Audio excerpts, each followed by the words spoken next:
सारा भुगतान रह गया है जो लेटेस्ट है, और वो भी मुझे लग रहा है कि पेराई सत्र चालू होने के पहले वो भुगतान हो जाएगा। बिल्कुल, चलिए ठीक है।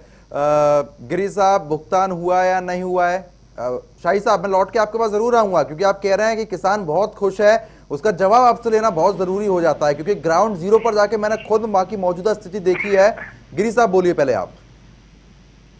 ये किसान खुश नहीं है प्रदुमन जी। कुल पहले के गन्ना के मूल्य के जो बकाए हैं और जो 14 दिन में भुगतान पर इन लोगों ने जो ब्याज देने की बात की, अगर उन ब्याजों को जोड़ दिया जाए और सब कर दिया जाए तो अभी भी नियर अबाउट 16,000 करोड़ रुपया कुल बकाया किसानों का है। ये रह गई बात। दूसरी बात कि एमएसपी 57 मेट्रिक टन की खरीदारी हुई है, 2 टन अधिक हुई है। देखिए, ये सब पूर्व नियोजित जो आढ़ाई होती हैं इन्हीं के माध्यम से इसकी खरीदारी कराई जाती है और ये कराई जाती है और किसानों को ठगा जाता है। ये कागज का एक कोरस है। ये बात है। और दूसरी बात ये है कि देखिए, आप समझ सकते हैं कि आवश्यक वस्तु अधिनियम जो इसमें कितने भ्रष्टाचार बढ़ने वाले हैं। कानून में जो इन्होंने कहा कि हम 12 बार की वार्ता किए, उस समय हम इनको किसान मान रहे थे इसलिए वार्ता किए। गजब हास्यास्पद बात अश्विनी जी कह रहे हैं।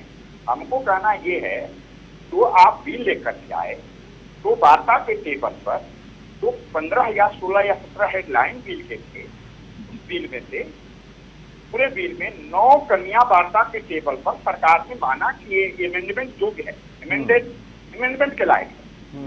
किसान संगठनों के प्रतिनिधियों ने, नेताओं ने 3-4 कमियां और गिना। कुल मिलाकर 12 कमियां हो गई। 15 और 16-17 का हेडलाइन ही था। तो बचता क्या है उस कानून में?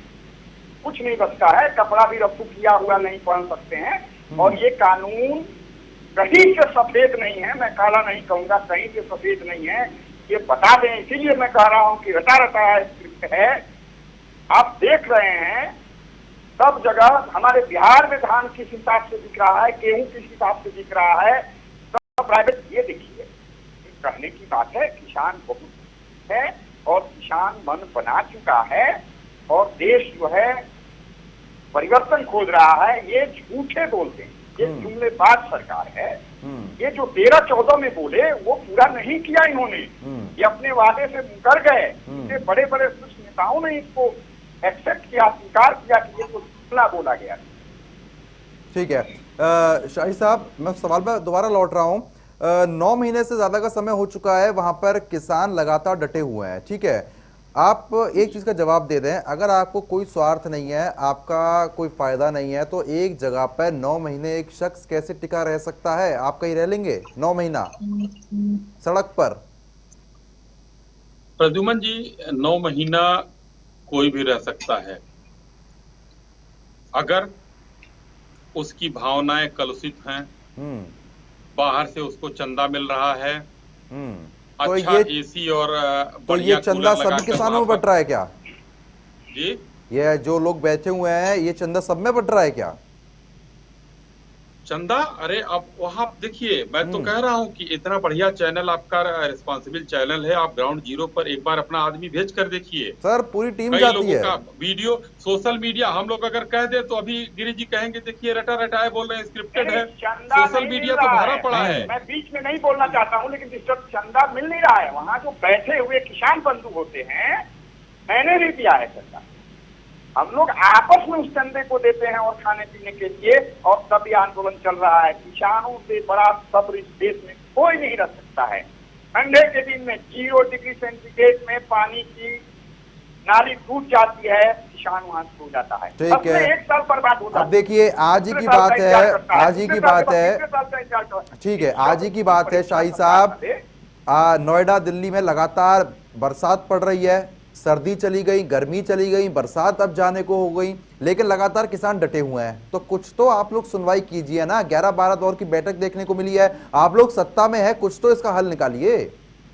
प्रद्युमन जी, मैं आपके सवाल का जवाब दे रहा था, लेकिन गिरी जी पहली बार बीच में बोले, इसलिए मैं शांत हो गया। मैं एक बार फिर से उसको दोहराता हूं। पूरे देश का आजकल जागरूक देश हो गया है, जनता जागरूक हो गई है। काफी लोगों को आपने कर दिया है, बाकी को सोशल मीडिया ने कर दिया है। इसी आंदोलन में अत्याधुनिक टेंट देखे गए, अत्याधुनिक जो है बसें देखी गई और ट्रक देखे गए जिसमें टीवी, सोफा, फ्रिज सब लगा हुआ है, ये भी वहां देखा गया।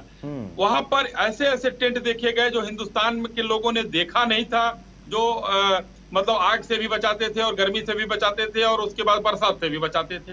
ऐसे ऐसे टेंट, तो ये तो फ्री में नहीं आए होंगे, ये कहीं ना कहीं से जरूर चंदा आया होगा और चीजें वहां चल रही हैं। तो वहां पर मैं देखिए, मैं अभी भी अंडरलाइन करके बोल रहा हूं, हमारे जो सरकार ने जिन किसानों के लिए ये बिल ले आकर उनको बेहतर करने का काम किया, उनको हम कहेंगे छोटे और सीमांत किसान।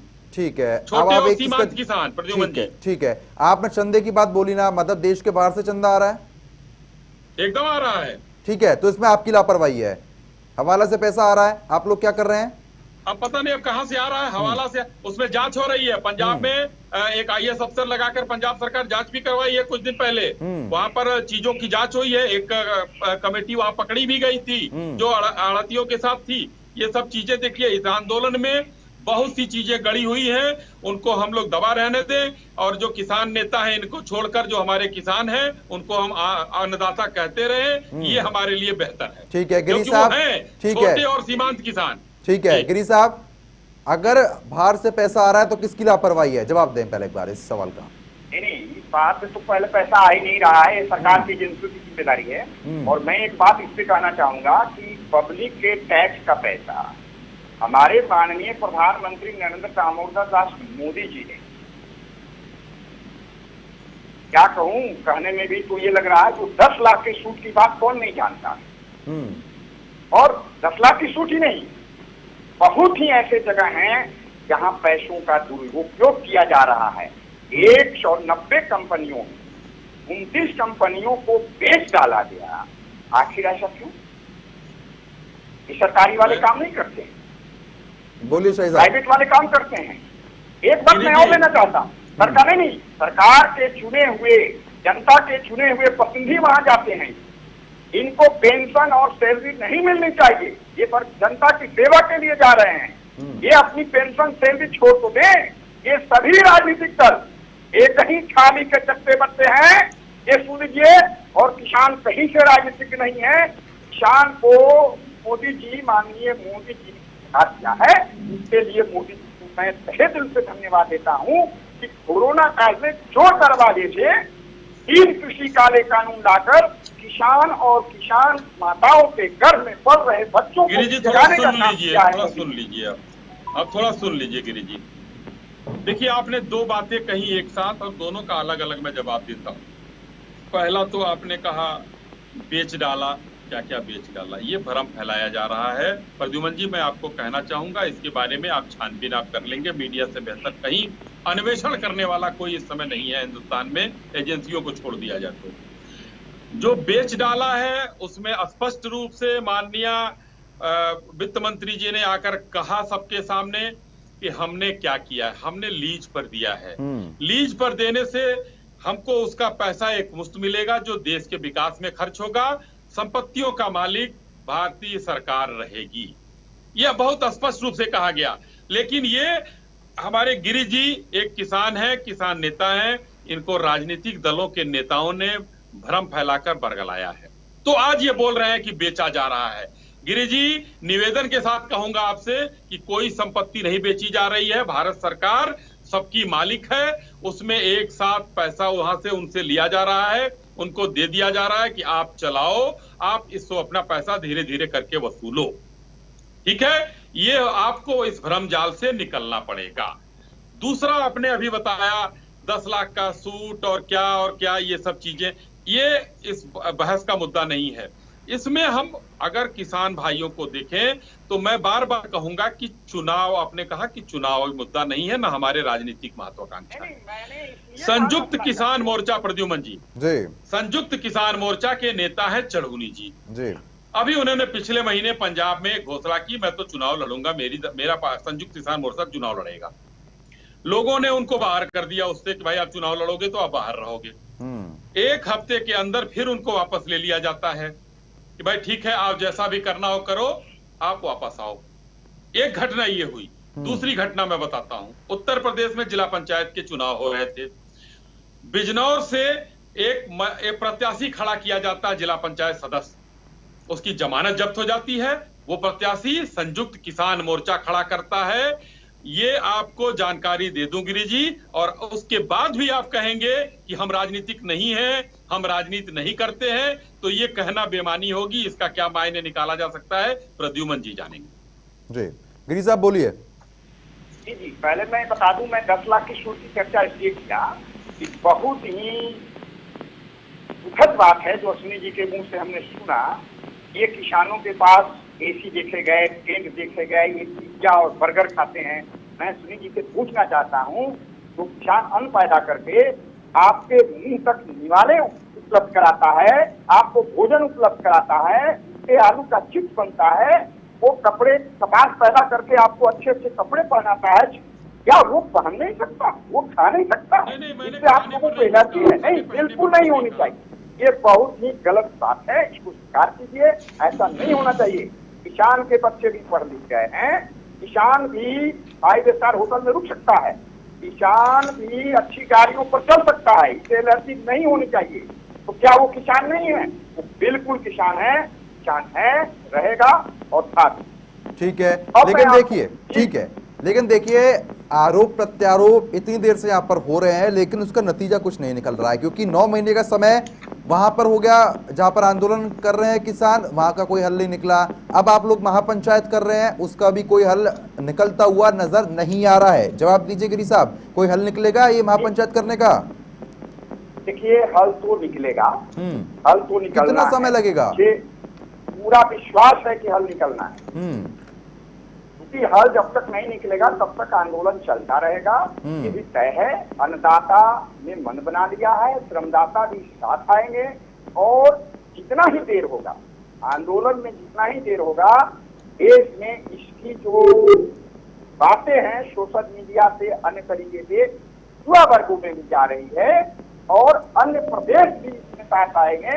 हल तो निकलना है। जनता जनार्दन की वो ताकत है, अच्छे से अच्छे सरकार को सत्ता पर आसीन करने का काम करती है, और सत्ता से बाहर फेंकने का काम करती है। इसकी कभी भी सत्ता पक्ष को, जो जिस प्रकार को सत्ता जनता ने चुन कर भेजा है, उसकी बातों को सुनना चाहिए।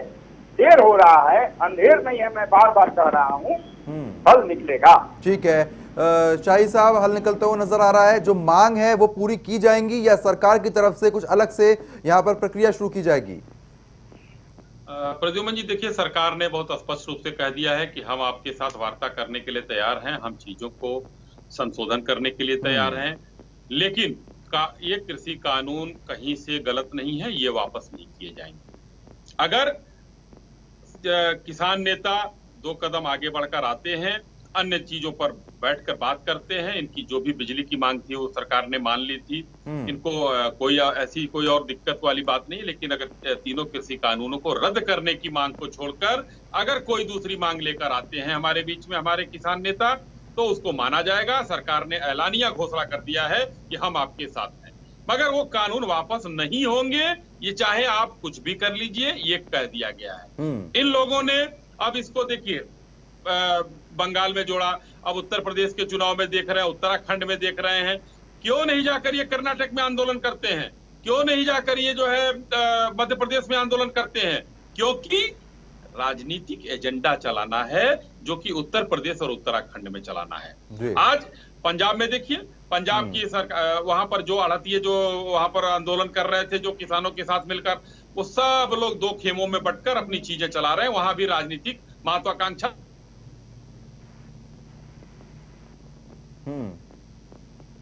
बिल्कुल, गिरी साहब बोलिए, क्या जवाब देंगे? देखिए, कोई राजनीतिक एजेंडा नहीं चल रहा है, और आपको मैं बता दूं कि संवादहीनता समस्या का हल नहीं है। संवाद होगा, हल भी निकलेगा। और रही बात, तो काले कानून हैं, ये किसानों के हक में कहीं से भी नहीं है, ये किसानों को बर्बाद कर देने वाले कानून हैं। इसके सरकार को इसको वापस लेना ही पड़ेगा, और जनता जनार्दन ईश्वर के प्रत्यक्ष स्वरूप के सामने अपनी चुनी हुई सरकार को मैं झुकने के लिए नहीं कहूंगा, लेकिन ये निवेदन और आग्रह अनुरोध जरूर करूंगा कि जनता जनार्दन की मांग, ईश्वर प्रत्यक्ष स्वरूप जनता जनार्दन की मांग आपको देर सवेर माननी पड़ेगी। ये कानून कहीं तो नहीं, हमको अपनी बता देना कि कहाँ सफेद है, किसी कानून पे ही बात कर लेते हैं। भाई शाही साहब बोलिए, जवाब दीजिए। जी मैं सुन नहीं पाया गिरी जी का, एक बार थोड़ा गिरी जी एक बार सवाल दोहरा दें। मैंने ये बात कहा कि कृषि कानून कहीं से भी किसानों के हक में नहीं है, ये किसानों को बर्बाद करने वाला कानून है। और कृषि कानून में कहाँ सफेद है और कहाँ काला है, तो सफेद हमारे अश्विनी जी बता दें कि सफेद यहाँ है, और काला मैं बता देता हूँ, हम तो बात कर लेते हैं। देखिए गिरी जी, बहुत स्पष्ट रूप से, और आज से नहीं, आप 9 महीने से चल रहा है, और कई बार सरकार ने कहा है कि आप बताइए काला कहाँ है। अगर कुछ बताना होता तो अभी तक किसान नेता जो रद्द करने की मांग कर रहे हैं, प्रद्युमन जी मैं कहना चाहूंगा आपके माध्यम से कि वो एक मांग पत्र दे चुके होते कि भाई ये है। इन लोगों का क्या हो रहा है, सिर्फ एक लाइन छोड़ के कोई दूसरी लाइन हो तो हमें बता दीजिए, ये काले कानून है, इसको वापस किया जाए। ये एक लाइन छोड़ के हमारे ये किसान नेता कुछ दूसरी बात कर रहे हो तो बता दीजिए। सरकार ने एक बार नहीं, 4 मांगे थी, इनकी 2 मांगे मान ली। मैं पूछना चाहता हूँ कानून में सफेद कहाँ है? यदि कानून में काला कहाँ बताइए तो हम तो कहा, मैंने तो कहा नहीं लगाता। सुन लीजिए, सुप्रीम कोर्ट स्टे लगाया, कानून गलत था, आंदोलन इतना बड़ा खड़ा हुआ। अगर किसानों के हक, यदि किसी को हम सेहतमंद विटामिन खिलाते हैं, उसकी सेहत बहुत ही नाजुक है, वो विटामिन क्यों नहीं खाएगा? वो जरूर खाएगा। अगर ये किसानों के हक में रहता तो किसानों को शौक नहीं लगा था। बारी बारी के साथ देखिए ऐसा है, देखिए अश्विनी साहब, अश्विनी जी ठीक है। देखिए किसान की जो मांगे हैं वो यही है कि एक तो एमएसपी ना जाए, कॉन्ट्रैक्ट फार्मिंग को लेकर है और भी मुद्दों को लेकर है। अब उसकी सुनवाई यहाँ पर हो नहीं रही है, 12 दौर में बैठकें हो चुकी हैं, नहीं कुछ हल निकल पा रहा है। अगर ये आंदोलन ऐसे ही चलता रहता है तो नोएडा वासियों को, एनसीआर वासियों को जो परेशानियों का सामना करना पड़ रहा है वो तो अलग ही है, वो तो बीते 1 साल से कर ही रहे हैं, लेकिन किसान भी तो परेशान हो रहे हैं ना। कितने किसान यहाँ पर मर गए, साथ ही साथ अपना घर बार छोड़ के यहाँ बैठे हुए हैं। तो अब इसका कुछ तो हल होना चाहिए। कब तक ये जो तस्वीरें हैं देश के बाहर जाएंगी कि अन्नदाता सड़कों पर बैठा हुआ है? आप ये कहते हैं कि अन्नदाता नहीं है, किसान नहीं है, लेकिन बाहर तो कुछ और ही जाता है ना देश का। नहीं, अश्विनी जी सरकार से बात करें, और मैं कहता हूं कि अगर एमएसपी पे बात बनती है तो बिल्कुल किसान आंदोलन, मैं कहता हूं कि मैं चलूंगा किसान आंदोलन, उसी दिन समाप्त होगी और देश की राष्ट्रीय संपत्ति की क्षति हो रही है वो नहीं होगी, लेकिन पूरे देश को लाभ होना चाहिए।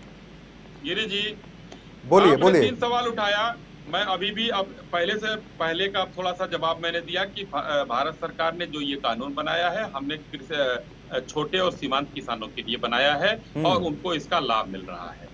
हमने कॉन्ट्रैक्ट फार्मिंग की बात की जिस पर इन लोगों ने विरोध किया।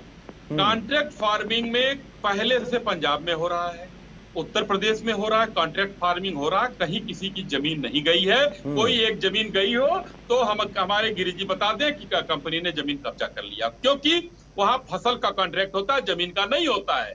हम लोगों ने उसको कहा कि अदालतों में बहुत केस पेंडिंग है, उसको एसडीएम के कोर्ट में सुनवाई करके त्वरित फैसला कराया जाए।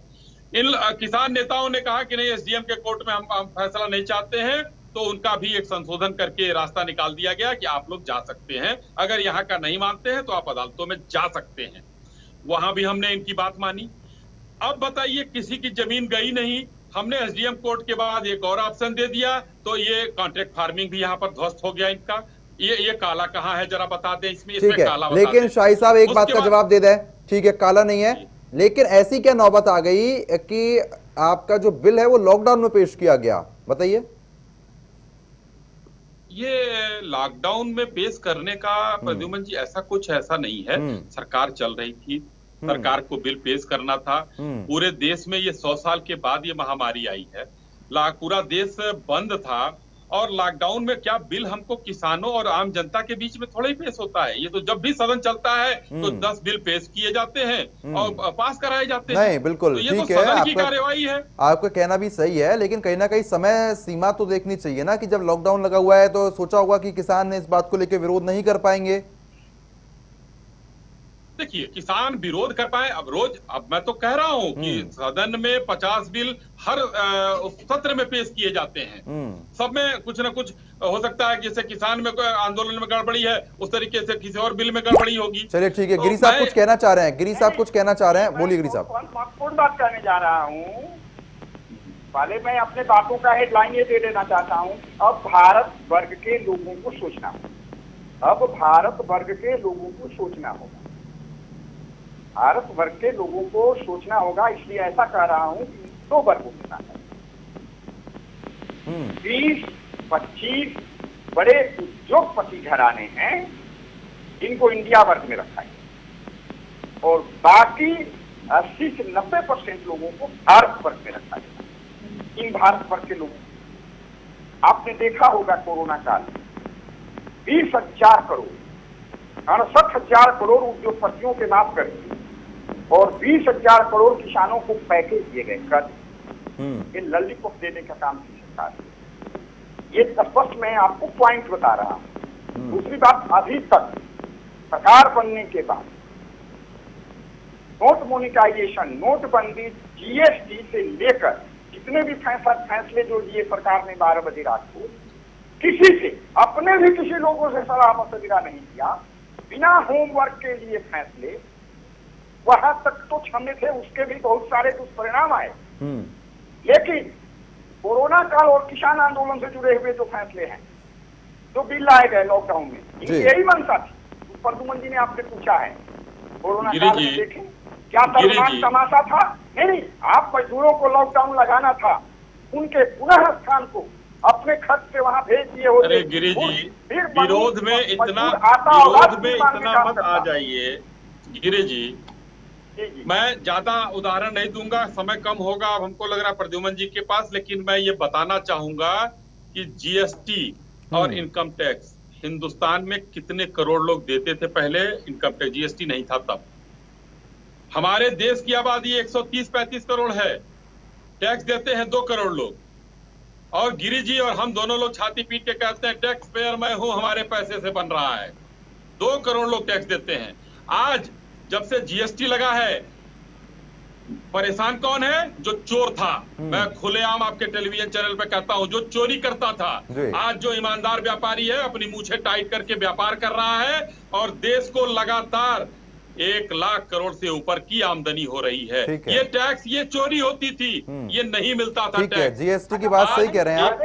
ठीक है जी, आज आपकी जीडीपी माइनस में है, टैक्स कलेक्शन हो रहा है। हमारी जीडीपी आज की डबल फिगर में जा रही है। आईएमएफ की आप रिपोर्ट पढ़िए, पूरा विश्व कह रहा है कि भारत की सबसे ज्यादा जीडीपी बढ़ने वाली है, डबल डिजिट में हम जाएंगे, बढ़ने वाली है। हाँ, तो 2022 में किसानों की आय भी दुगनी होनी है। ठीक है, अब समय कम है, दोनों मेहमानों को रोकूंगा, समय कम है। ठीक है, ठीक है गिरी साहब, ठीक है गिरी साहब, समय कम है, दोनों मेहमानों को रोकना चाहूंगा। लेकिन देखिए, आरोप प्रत्यारोप अपनी जगह होते हैं, लेकिन कहीं ना कहीं जितना ये आंदोलन चल रहा है, ऐसे में इसका हल निकल जाए तो ज्यादा बेहतर रहेगा। और बहुत बहुत शुक्रिया दोनों मेहमानों का हमारे साथ जुड़ने के लिए, तमाम बातचीत करने के लिए। शाहिद जी आपका बहुत बहुत शुक्रिया, और साथ ही साथ शैलेश जी आपका भी बहुत बहुत शुक्रिया।